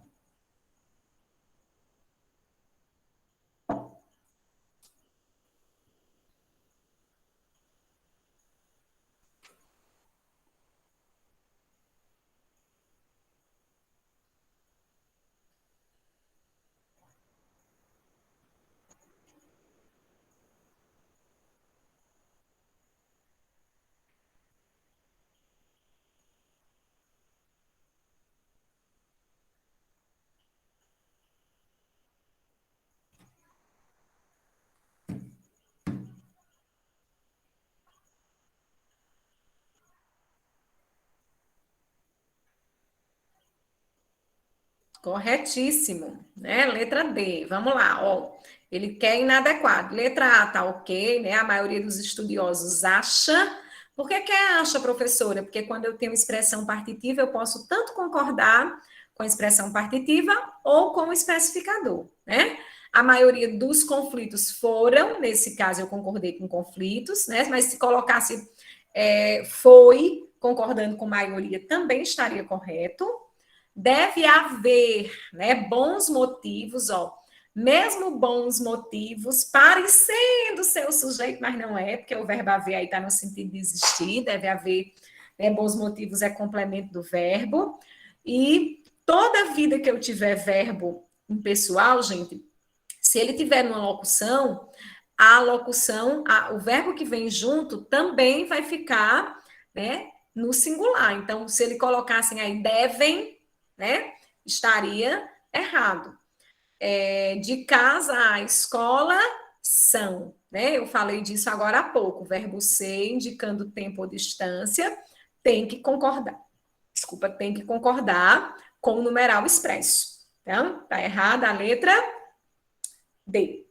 Bom, a próxima questão vai entrar na concordância nominal, certo? Então, eu vou voltar aqui um pouquinho para o PDF, dá tempo, nós só vamos encerrar 9h10, né? Lembrando que eu comecei aí com uns minutinhos de atraso.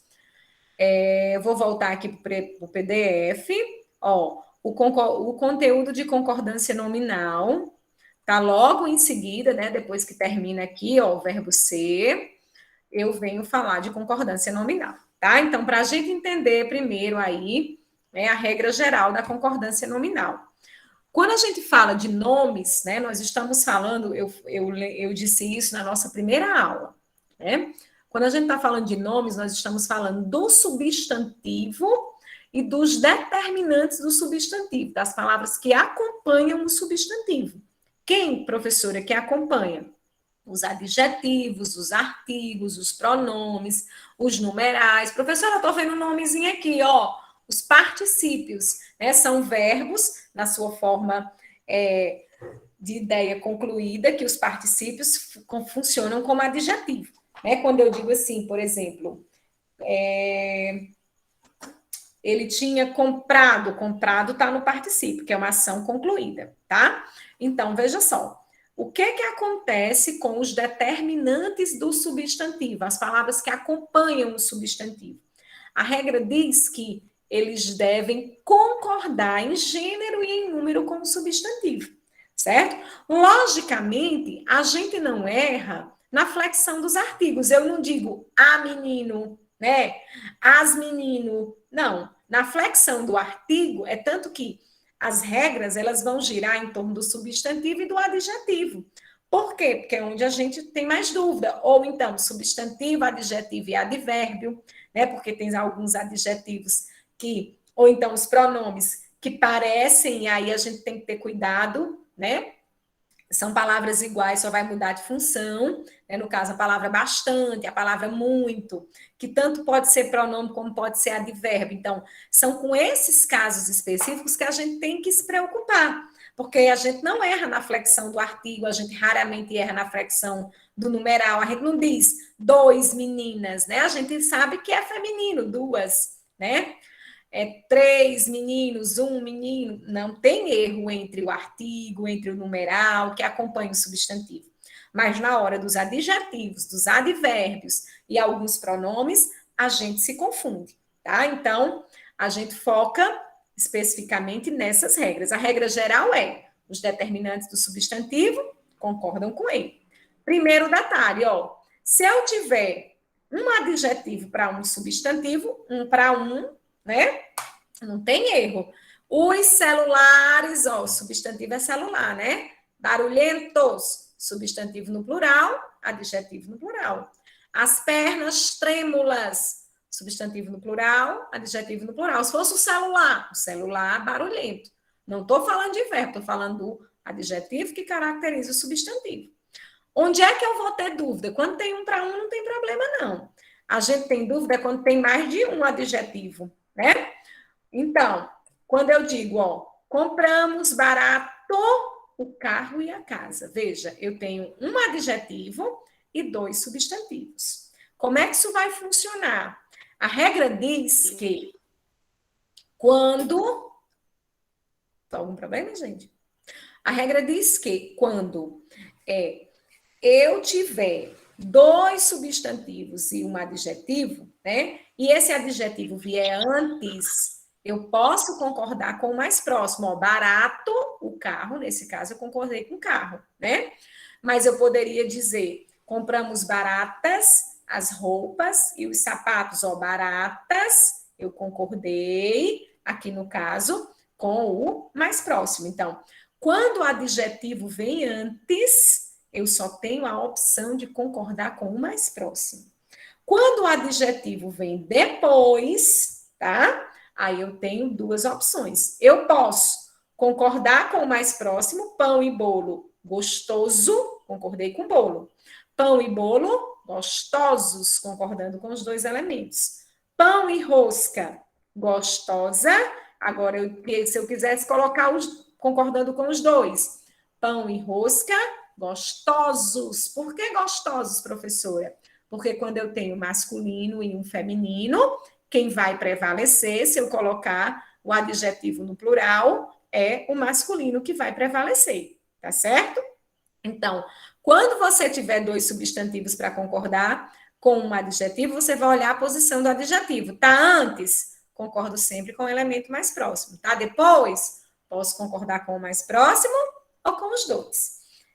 Tem vários casos, mas eu vou para aqueles que eu considero, né, que aparecem com frequência. O caso 7, né, essas expressões. As bancas gostam muito.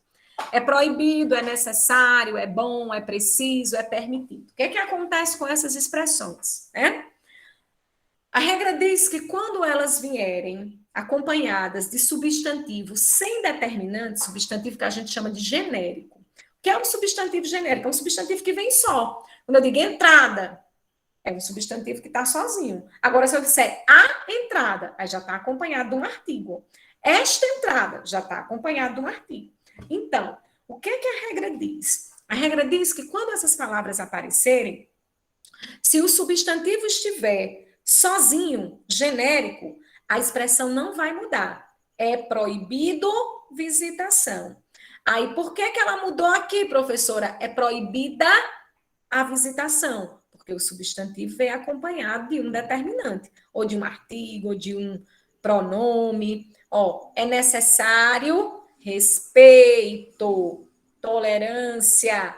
A expressão não mudou. Agora, são necessários. Por que eu mudei? Porque diante de respeito vem aqui um especificador. Muito respeito e muita tolerância. Então, aí eu pude flexionar concordando com os dois elementos. Água é bom. Se eu dissesse esta água é boa, a palavra água, o substantivo água, sem nenhum especificador, quando ela vem especificada, a expressão vai mudar. Qual é a regra, então, professora? Substantivo sem nenhum especificador, a expressão não muda. Substantivo especificado, a expressão vai variar. As bancas também adoram, né, a concordância com as palavras anexo, obrigado, mesmo, próprio, incluso, kit, né? O que acontece com essas palavras? Elas concordam com o substantivo. Por exemplo, por favor, leia as informações anexas. Por que anexas? Porque informações está no plural. Informações é feminino. Leia a informação anexa. A informação está anexa. Concordei com a informação. As próprias professoras, se fossem professores, os próprios, eu mesma, eu própria, né? Ele mesmo, ele próprio, tá? O único detalhe que nós vamos ter aqui é com a palavra kit, porque a palavra kit, né, não tem masculino nem feminino. Eu vou flexionar no plural ou no singular. Estou kit, estamos kits, né? E detalhe com a palavra anexo. A palavra anexo, quando ela vem precedida da preposição em, né? Aí ela é invariável. Se eu dissesse, a informação está em anexo, a expressão em anexo é invariável. Mesmo informação, substantivo sendo feminino. Se eu tirar o em, aí a palavra anexo vai variar de acordo com o substantivo. E o último caso que eu quero falar são essas palavrinhas que eu disse agora há pouco, que elas tanto podem funcionar como adjetivos, algumas como advérbios, outras como numerais. Aí como é que eu vou saber, professora? A flexão, né? As bancas gostam muito, O que é que vai acontecer? Toda vida que elas, bastante, caro, barato, muito, pouco, acompanhar o substantivo, né? Acompanhar um substantivo, vai ser variável. Há bastantes alunos. Aluno é substantivo? Por que eu flexionei? Bastante aqui é um pronome indefinido. As compras ficaram muito caras. Por que eu flexionei? Porque eu estou me referindo ao substantivo compras. Vou comprar aqueles chinelos baratos. Por que eu flexionei, professora? Porque eu estou concordando com o substantivo. Toda vida que concordar com o substantivo, eu vou flexionar. Por quê? Porque vai ser ou um adjetivo ou um pronome, ou então um numeral, né? Agora, quando for concordando com o verbo, ou então com outro adjetivo, aí não flexiono. Por quê? Porque vai ser um advérbio, ó. Elas comem bastante. Por que é bastante no singular, professora? Porque eu estou me referindo ao verbo comer. Então, bastante é advérbio. Ele comprou caro as roupas. Por que eu não flexionei? Porque eu estou me referindo ao verbo. Estou meio, ó, estou me referindo ao adjetivo, triste. Estou meio triste, um pouco triste. Aqui é advérbio. Agora, se eu dissesse comi meia banana, banana é substantivo. Meia ia ter a função de numeral, de metade. Então, elas só vão flexionar quando se referirem ao substantivo. Quando se referirem a verbos ou a adjetivos, serão advérbios e ficam invariáveis. E só para fechar, que a gente vê de vez em quando o povo dizendo menos, né? Não tem história de menos, carne é cara. É cara, Márcio. Tá cara mesmo, porque está se referindo ao substantivo carne. Agora, se eu dissesse custa caro, por que é caro? Porque se refere ao verbo custar. Lembre-se que o verbo ser é um verbo de ligação, serve para ligar o sujeito ao predicativo. Então, toda vida que aparecer um verbo de ligação, predicativo, a característica, o adjetivo, se refere ao substantivo, certo? Então, carne é cara, agora carne custa caro, entendeu? Professora, É o verbo custar. mas Oi. assim, se tiver subtendido alimento, aí pode ficar, né? Carne é caro. Se tiver Se subtendido tiver alimento. subentendido o alimento, exatamente, né? Pode ser, nesse caso, tá? E aí, como eu estava lembrando, ó, não existe menos, tá? E não existe alertas, é sempre alerta e sempre menos, tá bom? Só para fechar. Vamos lá, então, para o nosso TDzinho. Questão 7. Vamos lá? Tem uma olhadinha aí na questão 7.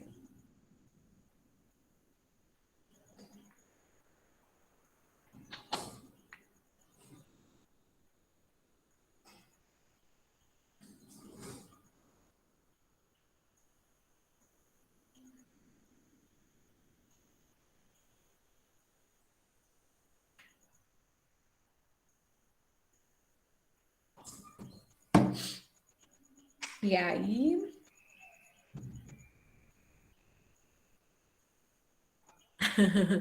Sem resposta, Márcio?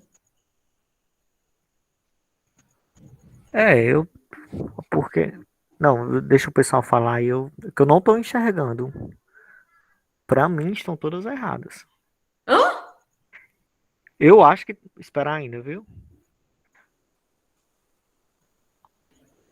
Ela ficou Não, é meio preocupada aí, né?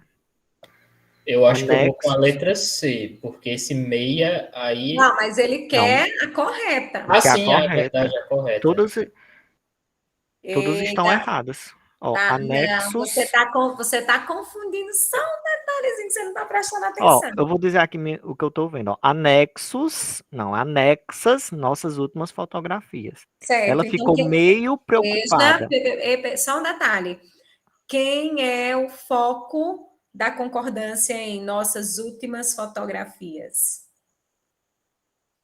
As fotografias foram anexas. Anexas. Exatamente. Tá errado aí.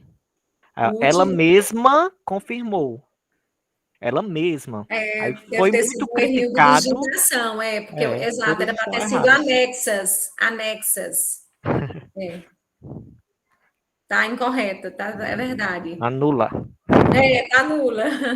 Ó, letra A, ela mesma. Letra B, foi muito criticado pelos jornais, a A reedição foi redição foi criticada. criticada. Exatamente. Ficou meio preocupada, deveria ter sido anexas, né? Foi um errinho, questão nula. A gente torce por uma questão nula numa prova, né? Para todo mundo ganhar. Então, detalhe, né? Tá nula. Próxima, 8ª.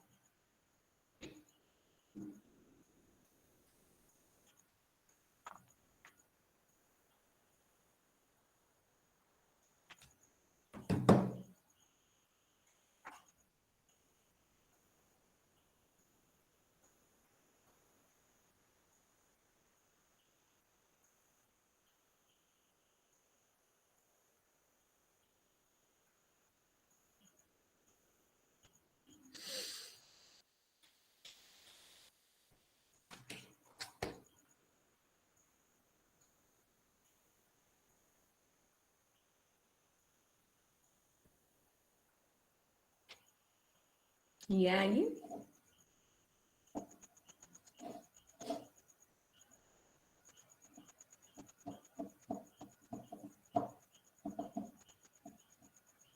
Isso mesmo. Justiça, ó, o substantivo não tem nenhum especificador, então a expressão não muda. Justiça é necessário. É proibida, porque entrada está especificado aí com o artigo, né? A entrada, lembre-se que não é só o artigo, não, tá? Se fosse esta entrada, esta, um pronome que acompanha o substantivo, poderia ser também um especificador. A água bem gelada, né? Sempre é gostosa. Gabarito, desculpem, letra A.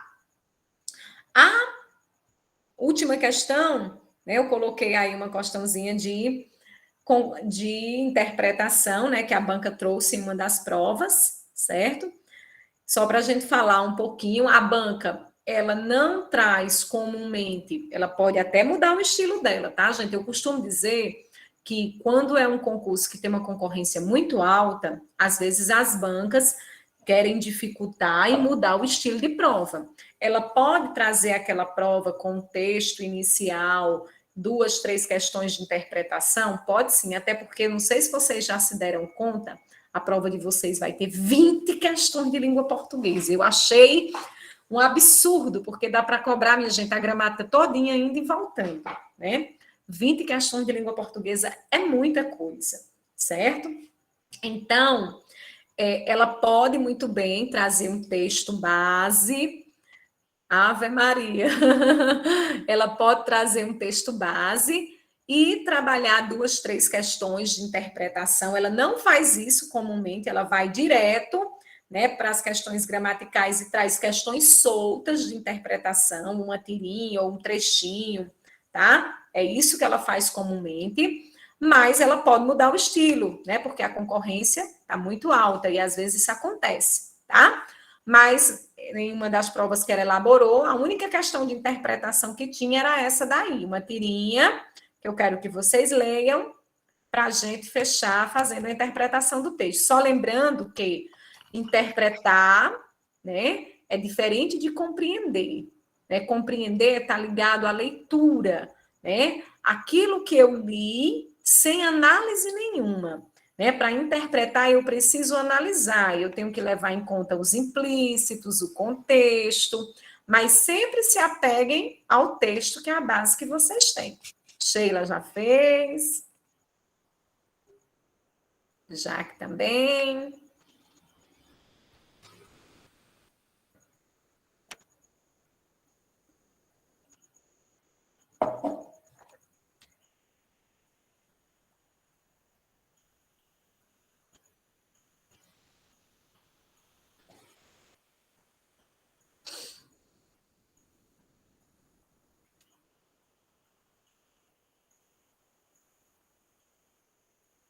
E aí, ó, então vamos lá olhar.